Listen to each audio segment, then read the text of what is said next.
Bismillahirrahmanirrahim. Assalamualaikum warahmatullahi wabarakatuh. Perkenalkan, kami dari kelompok 7 yang beranggotakan saya sendiri, Nurfauzia Rahmawati, Yulis Fitriani, Afifah Putri Utami, Etin Yuno Sutari, dan Lutfiana Nur Hasya. Di sini kami akan menyampaikan materi tentang disiplin, tata tertib, dan upaya pencegahan pengelolaan kelas. Langsung saja kita simak materi yang pertama ya. Bismillahirrahmanirrahim. Assalamualaikum warahmatullahi wabarakatuh. Perkenalkan, saya Putri dari kelompok 6 yang akan menyampaikan materi tentang disiplin, sumber-sumber pelanggaran disiplin, dan cara menanggulangi pelanggaran disiplin.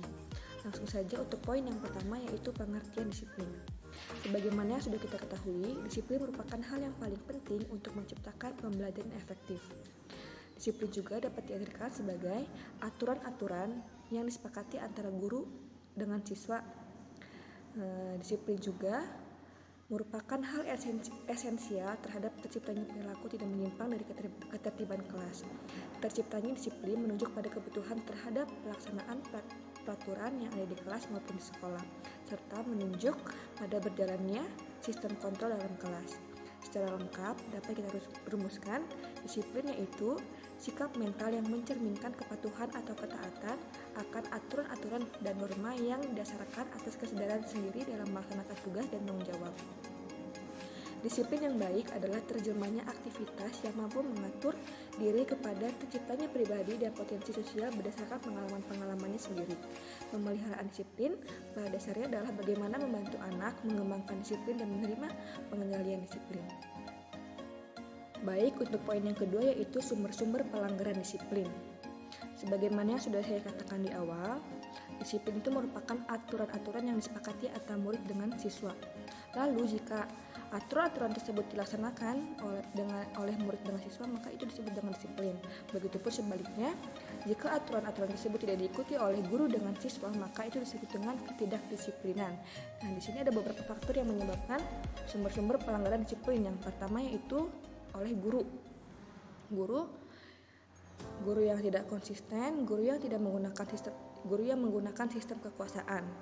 Yang kedua, oleh siswa yang lupa akan aturan dan juga siswa yang cuek dengan aturannya. Yang ketiga, yang bisa menjadi penyebab sumber-sumber pelanggaran disiplin yaitu lingkungan, misalnya dengan lingkungan keluarga, lingkungan sekolah, dan juga lingkungan masyarakat. Baik, untuk poin yang ketiga yaitu cara menanggulangi pelanggaran disiplin. Yang pertama, kita sebagai guru melakukan pencegahan. Pada tahap pencegahan, para guru perlu menciptakan suasana kelas yang disiplin, ketepatan instruksional, dan perencanaan pendidikan yang disiplin. Yang kedua, pemeliharaan. Pada tahap pemeliharaan disiplin, para guru perlu melakukan hubungan sosial emosional dengan peserta didik dalam menunjukkan perilaku disiplin di dalam kelas.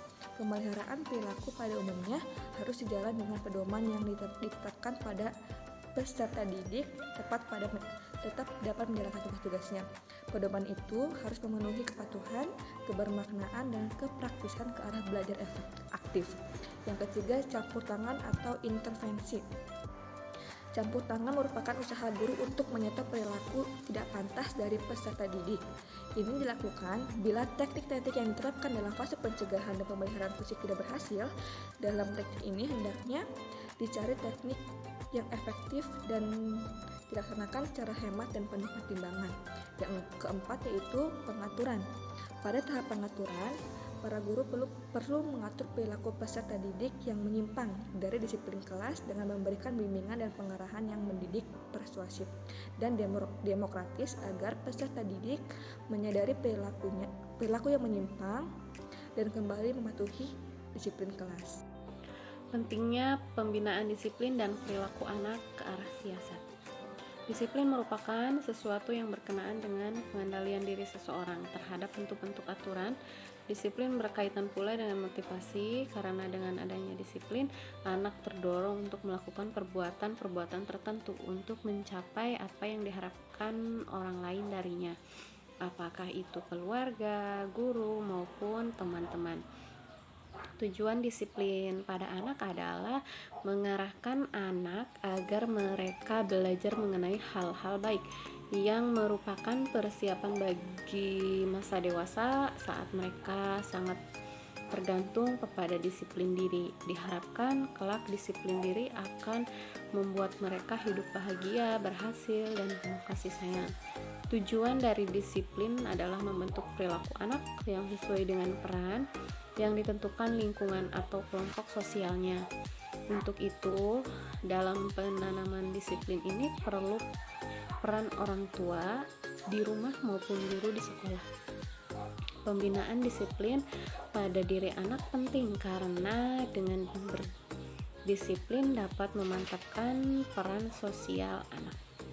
Menurut Supriyanto, ruang lingkup pengelolaan kelas dapat diklasifikasikan menjadi 2 pengelolaan kelas yang memfokuskan pada hal yang bersifat fisik.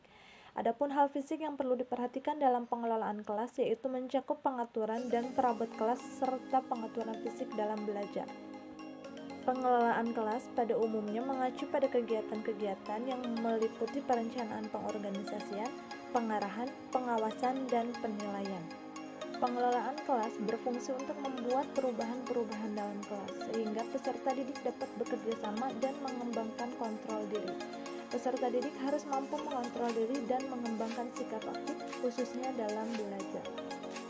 Tujuan dari pengelolaan kelas yaitu penyediaan fasilitas bagi bermacam-macam kegiatan belajar siswa dalam lingkungan sosial, emosional, dan intelektual dalam kelas. Fasilitas yang disediakan itu memungkinkan siswa belajar dan bekerja dan terciptanya suasana sosial yang memberikan kepuasan, suasana disiplin pengembangan intelektual, emosional, dan sikap serta apresiasi pada siswa. Prinsip-prinsip dalam pengelolaan kelas yang pertama yaitu antusias, yang kedua yaitu tantangan, yang ketiga yaitu bervariasi, yang keempat keluasan penekanan pada hal-hal yang positif, dan yang terakhir yaitu penanaman disiplin diri.